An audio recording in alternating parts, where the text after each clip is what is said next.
Ever since I married Richard, life had shifted in ways I hadn't quite expected. I wasn't naive. I knew marriage came with complications, especially when it involved blending families. Richard's son, Tyler, had always been polite, quiet, even painfully shy. He was 19 when I first met him, barely speaking above a whisper and always retreating to his room after dinner like a ghost moving through the hallways of our home. At 21 now, he was still the same quiet presence. Or so I thought. I never imagined that night would change the way I saw him forever. It had been a long day. Richard had left early for a conference in Chicago, his suitcase rattling behind him as he kissed me goodbye at dawn. Back in 3 days, he'd said, smiling sleepily. I waved him off, already looking forward to a weekend of peace and silence, maybe a glass of wine, a face mask, and some reruns of 90s sitcoms. Just me and the soft hum of an empty house. But I'd forgotten one thing. Tyler was home for spring break from college. He'd come back the night before, bags slung over his shoulder, and had offered a brief hug before disappearing into his room. I hadn't expected to see much of him. Tyler never really talked. Not to me, not to Richard. We'd always chalked it up to him being introverted, or maybe just uncomfortable with his dad remarrying so soon after the divorce.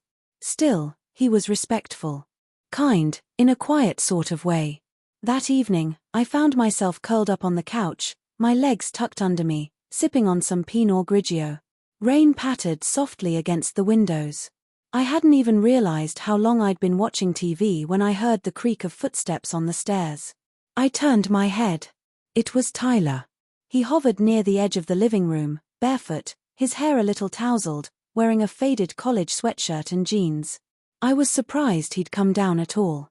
"Hey," he said softly, voice unsure. "Hey, Ty," I said, patting the couch. "Want to join me? I'm watching something dumb and relaxing." He looked hesitant but slowly crossed the room and sat down, leaving a careful gap between us. "I never got the chance to say thanks," he said. I glanced over at him, confused. "For what?" "For everything," he said. "You've been patient. I know I've been distant." I smiled. "It's okay. I figured you needed space. This whole thing hasn't been easy for anyone." He looked down at his hands. "You're not like my mom. That's not a bad thing. You're different. You're a calmer. Easier to be around." It was the most I'd ever heard him say in one go. "Thanks," I said gently. "That means a lot." We fell into silence, watching the show for a while.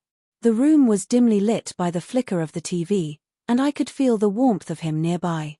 It was strange, he'd always felt like a shadow in the house, but now, sitting here next to me, he felt present. Real. He glanced at my glass. "Wine?" I laughed. "Guilty. Just one glass." "Okay, maybe 2. He stood up. "Mind if I grab some too?" "Of course not." Top shelf of the fridge. He returned with his own glass and settled in beside me, this time a bit closer. The show faded into background noise as we started talking. Really talking.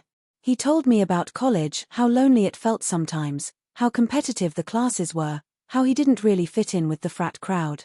I listened, surprised at how much he was opening up. This shy young man who barely spoke at the dinner table was now leaning in, his eyes lit with passion and frustration and everything in between. "You're a good listener," he said after a while. "Well, I'm a stepmom. It's in the job description," I teased. He smiled, and for a moment, there was something in that smile that made my breath hitch. It was confident, assured. A side of Tyler I'd never seen before. "It's weird," he said, "how different things can feel in just a moment." I tilted my head. "What do you mean?" "Just this. Us talking. I never thought I'd be able to." "I'm glad you are," I said, my voice a little softer than I intended.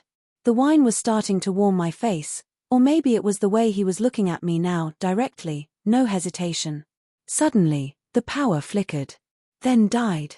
The room plunged into darkness. "Well, that's just perfect," I muttered.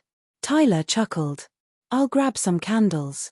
A few minutes later, we had a soft golden glow filling the room. The rain had picked up outside, drumming steadily against the roof. The storm must have taken out a line somewhere.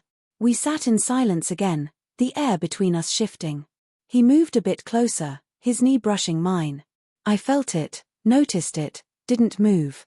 You know, he said quietly, I've always looked up to you. My heart skipped. Really? Yeah. You're strong. You came into this family and never tried to replace anyone. You just made space. I swallowed hard, unsure what to say. He leaned in just a little. Not enough to cross a line. But enough for me to feel the tension rise. I've changed a lot since I left for school, he said. I've learned to take control of things when I need to. I gave a nervous laugh, trying to ease the pressure building in my chest. You certainly seem different tonight. He looked into my eyes. Maybe I just needed the right moment. The air hung heavy. The rain. The candlelight. The warmth of the wine. And the realization that Tyler wasn't the boy I thought I knew. Not anymore. He didn't make a move. Not really.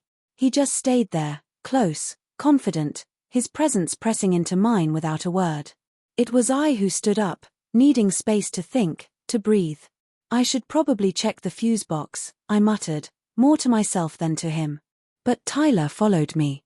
In the hallway, he said my name, soft but firm. Melissa. I turned. He stood there, jaw set, eyes searching mine. I'm not trying to make things weird, he said. But I've been holding a lot in. Maybe too much. My mouth went dry. Tyler, You don't have to say anything. I just wanted you to see me. Really see me. And in that moment, I did. Not as my husband's son. Not as the shy, quiet boy who used to hide in his room. But as a man, confident, self-aware, and stepping into who he was meant to be. What happened that night was nothing physical. Nothing inappropriate. But it was emotional. Charged. Transformative. We sat in the hallway long after the storm passed, talking like old friends. Tyler shared stories he'd never told anyone about his fears, his dreams, his struggle with identity.